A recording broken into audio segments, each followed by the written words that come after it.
On International Day Against Drug Abuse and Illicit Trafficking today, activists across the world want to change the narrative. They say the war on drugs has been counterproductive.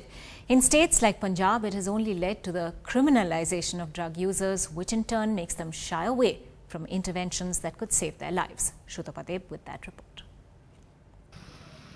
In Amritsar and Taran districts, people who inject drugs tell us that the Punjab government's crackdown on drug supply has not touched the real kingpins of the drug business. जो बड़े smuggler है ना, बड़े smuggler उनको नहीं पकड़ पाए अभी तक. तो जो मेरे जैसे है ना गरीब आदमी उनको डंडे मार के अंदर कर देते हैं. ये है smuggler. According to them, those who've been jailed are people like them who sold drugs to feed their addiction. मैं ही उसमें 10,000 का ले आऊँगा और थोड़ा-थोड़ा बेचना शुरू कर दूँगा, थोड़ा पीने लगूँगा, थोड़ी कमाई हो गई.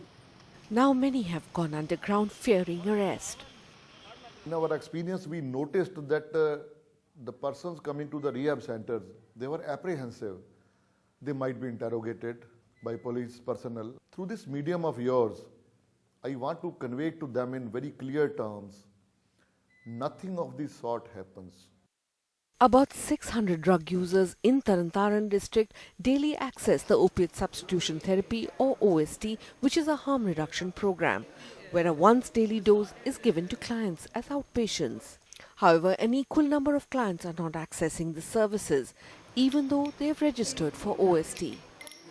When that drive is there with war against drugs, many of those clients, they go behind bars. That's why they are lost to follow up. Many of them migrate to other places because they have cases of peddling or all that registered against them. The irony is that jail does not bring about a change in the situation. Sale and use of drugs continue inside. वही मुझे police वाले हैं जो अंदर सारा कुछ दे रहे हैं और मैं बेच रहा हूँ. Criminalization of people who use drugs has caused harm by leading to arrests of the poor, fueling human rights violations and HIV and hepatitis C epidemics. Through the global Support Don't Punish campaign, activists are highlighting the need for a humane and public health-based approach. With camera person Mohammad Mursalin, this is Shruta Padeb for NDTV.